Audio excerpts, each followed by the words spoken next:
League পর্ব শেষ, সবার নজর এবার প্লে অফের ড্রয়ের দিকে। চ্যাম্পিয়ন্স লিগে আগেই সরাসরি শেষ 16 নিশ্চিত করেছে শীর্ষ 8 দল। ইউরোপের শীর্ষ প্রতিযোগিতার নকআউট পর্বে জায়গা করে নিতে লড়বে মোট 16টি দল। শুক্রবার সুইজারল্যান্ডে হবে প্লে অফ ড্র। নির্ধারিত হবে কার মুখোমুখি হচ্ছে কোন দল। ড্রয়ের মাধ্যমে দলগুলোকে দুই ভাগে ভাগ করা হবে, যাতে শেষ 16 পর্যন্ত সম্ভাব্য প্রতিপক্ষ নির্ধারণে সুবিধা হয়। ড্রতে অংশ নেবে লিগ পর্বের 9ম থেকে 24তম স্থানে শেষ করা দলগুলো। প্লে অফের প্রথম লেগ হবে 17 ও 18 ফেব্রুয়ারি। এক সপ্তাহ পর হবে দ্বিতীয় লেগ।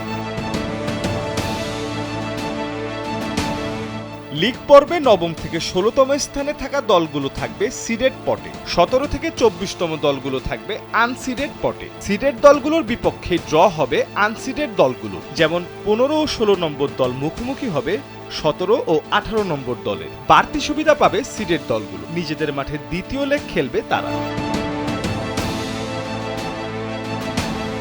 বিষয়টি আরেকটু পরিষ্কার করি। লিগ পর্বে 11তম হওয়ায় নিউক্যাসল সিডেড পটে, ফলে তারা নিশ্চিতভাবেই মুখোমুখি হবে 21 বা 22তম স্থানে থাকা মোনাকো কিংবা কারাবাগের বিপক্ষে।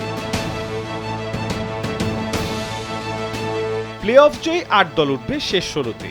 সেখানে তারা মুখোমুখি হবে লিগ পর্বের সেরা 8 দলে। এরপর টুর্নামেন্ট চলবে পুরোপুরি নকআউট পদ্ধতি, যেখানে ফাইনাল ছাড়া প্রতিটি রাউন্ড হবে 2 লেগে।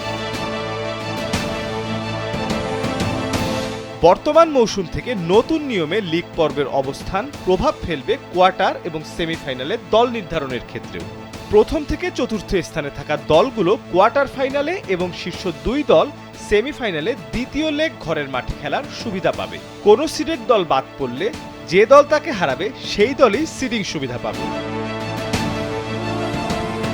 মির্জা সানোয়ার হোসেন, কালবেলা।